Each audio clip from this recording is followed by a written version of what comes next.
Әр істе бір қайыр бар.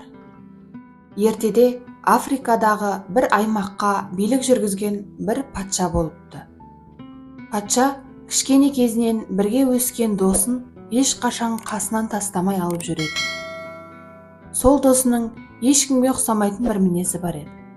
Өзінің басына келген қандай да бір іс, немесе қандай да бір адамның жамандыққа ұрылуы, немесе жақсылыққа қарай бет алғанына бір ғана сөз айтады. Мұнда да бір қайыр бар. Бір күні патша досымен бірге аң аулауға шығады. Патшаның досы мылтықты оқтап патшаға беріп тұрды.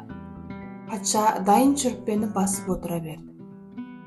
Досы мылтықты оқтап жатқанда белгісіз бір себептермен шүріппені басқанда мылтық атылып кетіп, патша бас бармағынан айырылып қалды.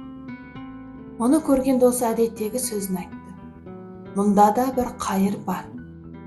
Сонда патша ашу шақырып, досын зынданға тастатқызды. Араға бір жыл салып, патша адам жейтін тайпалардың қоныстанған аймағына аңшылықтың қызығымен кіріп кетеді.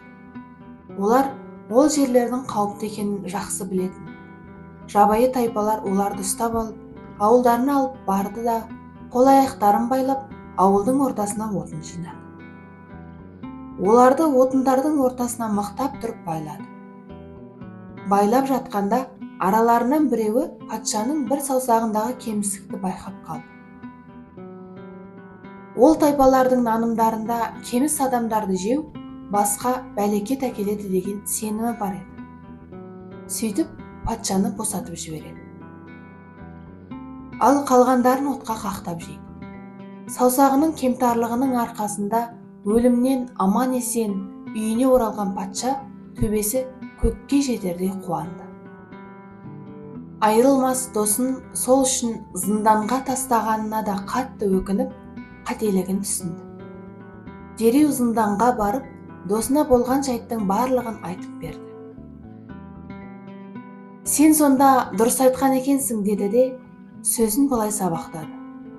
Саусағымның жұлынып кеткендігінің түбінде терең мән бар екен. Мен оны кеш түсіндім. Сені зынданда қамап ұстағаным үшін кешірім өтінем. Саған опасыздық жасаппын. Жоқ, қателесесің. Мұнда да бір қайыр бар деп жауап бергенде патша таң қалды. Сен осы жынданғаннан саумысың? Досын зынданға қамап тастағанның қай жерінде қайыр бар дегенде, досы бұлай деп жауап берген екен. Егер мен зынданда отырмағанда, сенмен бірге аңға шыққан болар едім. Солай емес пе? Одан ары не боларын сен айта ғой.